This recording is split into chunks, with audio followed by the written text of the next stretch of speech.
Você já parou para pensar nisso? Porque assim, ó, criança, pensa na criança. A criança não acompanha a aula, o que ela faz?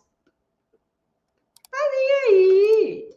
Tá nem aí, ela tá preocupada se a brincadeira é legal. Não é assim, criança? A gente, quando não acompanha, a gente começa a entrar num efeito cascata. Primeira coisa que a gente faz, que é importante a gente ter consciência. Quando eu não acompanho a minha aula, né? Então o professor tá lá dando aula e aí eu começo a correr atrás. Tô lá correndo atrás, tô copiando os movimentos das minhas amigas, tô tentando fazer o melhor que eu posso. Só que toda aula de balé, e isso é uma coisa que poucas pessoas têm consciência, mas toda aula de balé, ela é um treino. O que é isso? Você não faz balé e sai dançando. Por exemplo, você vai numa academia e aí você vai lá fazer uma aula de step. Vocês já fizeram uma aula de step? Aquela que sobe no caixotinho, desce no caixotinho, sobe no caixotinho, desce no caixotinho. Faz uma aula de axé. Uma aula de axé. Vamos pegar a aula de axé. Cara, você vai numa aula de axé, sim, axé, funk, sei lá o quê, e aí você chega lá, o professor fala, então, ó, nós vamos aprender essa coreografia aqui. É 2 para lá, 2 para cá, um braço para cima, para baixo, dá uma reboladinha aqui, dá um negocinho ali e tal, beleza. E aí você vai fazendo aquilo, e você vai dançando, e você vai repetindo, aí você vai decorando, e aí o negócio vai acontecendo, e aí você dá uma erradinha aqui, uma ali. Mas você está dançando. Aula de balé, não necessariamente a gente dança. A gente vai dançar lá no final da aula, na hora que a gente já dominou a técnica do negócio. A aula de balé, na verdade, ela é um treino. É ali na aula de balé, naquela 1 hora que você tem, que você vai treinar o seu cérebro a, ó, toda vez que eu vou fazer um plié, o meu quadril tem que estar encaixado, os meus pés têm que estar pressionando o chão.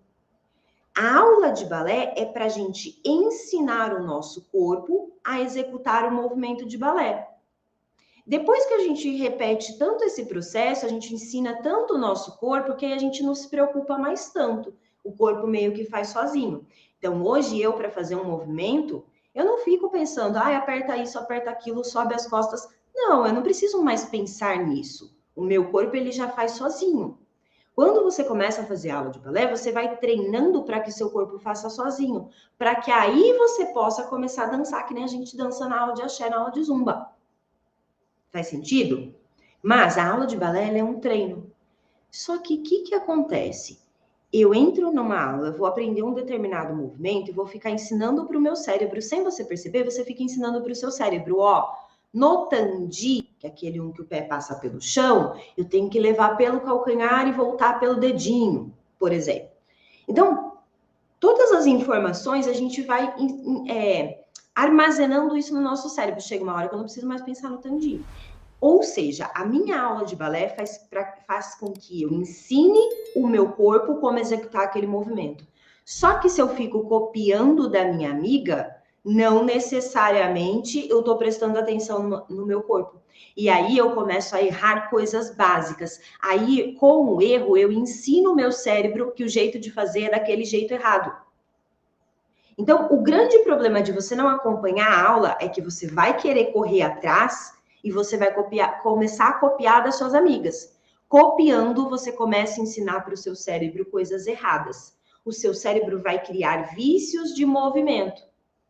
Sabe quando a gente faz aquele movimento no balé, que a professora sempre fala assim, estica o joelho para fazer o piqué. Sim, esse erro é um erro que me incomoda bastante. A bailarina vai lá e ela vai fazer isso aqui, ó. Tô lá, aí ela vai fazer isso aqui, ó, que é um piqué. E ela não pode dobrar esse joelho. Só que ela tá tão desesperada, copiando as amigas, que ela faz? Meu Deus, eu preciso ir. E aí ela dobra o joelho. E aí ela começa a ensinar para o cérebro dela que piqué dobra o joelho. E aí, na hora que ela vai fazer, ela dobra o joelho sem nem perceber. Quando ela dobra o joelho sem nem perceber, ela tá criando um vício de movimento. Toda vez que ela fizer piqué, ela vai errar. Então, o fato de você não acompanhar a sua aula, ele tem todo um peso emocional nisso, porque a gente se sai sentindo uma bosta da aula, só que ele tem um peso que para mim é pior ainda, que é você desenvolver vícios de movimento.